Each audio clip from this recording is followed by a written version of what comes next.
Hey there, welcome to today's tutorial, which is all about how to draw a dog. Well, it's also about how to draw a still life dog because this is not a real puppy. I mean, can you imagine a Dalmatian being that small? In case we haven't met yet, hey, my name is Jess. I run the Gold Coast Art School with my dad. Make sure you have your pencils, erasers, and paper ready. Let's get started. So every time that we look at any kind of an object, it's good to try and identify the really basic shapes first. So when I'm looking at this dog sculpture here, the head is quite a round shape, potentially also known as a circle, but also there's all these other little circle shapes that are happening, like around the eyes and around the nose. So it's not a perfect circle, this one, a little bit squished. I'm gonna put a very gentle slight line in because the head's on a little bit of an angle.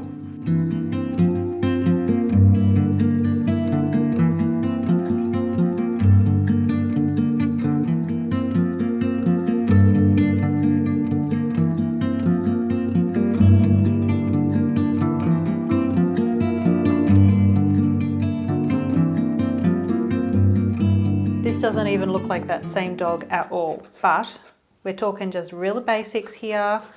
We can chop and change this around. Hopefully I don't lose too much lippy with my tea.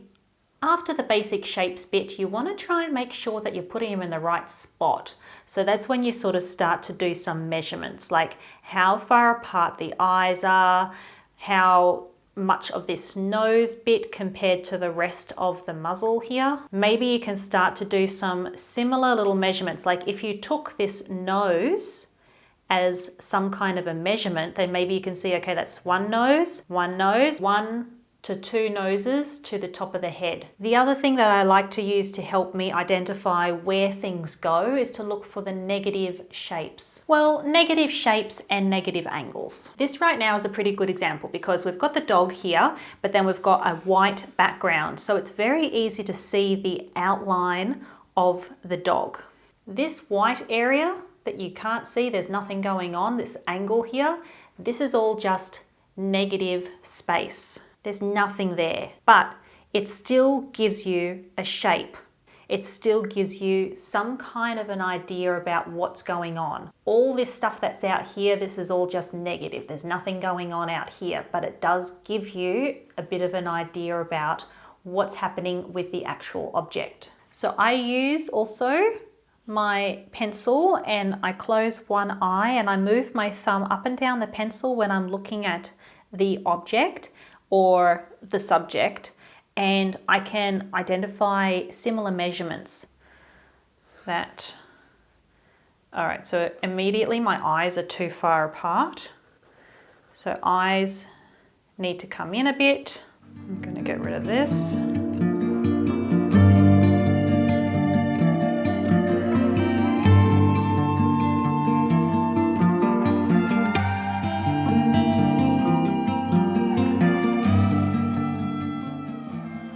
Bring these ears in a lot more.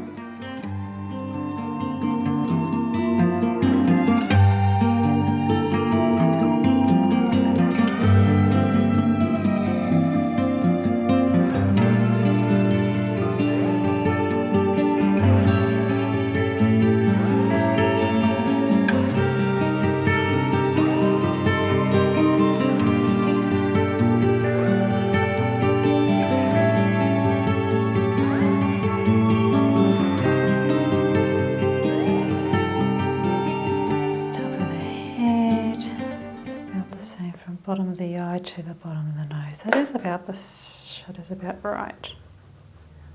The last step is to add a little bit of detail. A lot of people like to rush forward and do the detail first, but it can actually get you into trouble. It's like if you're building a house, you don't put the roof on before you've laid your foundations. Do the foundations first, make sure that the sizing, the proportions, and all that underdrawing stuff looks about right before you start putting the details on top.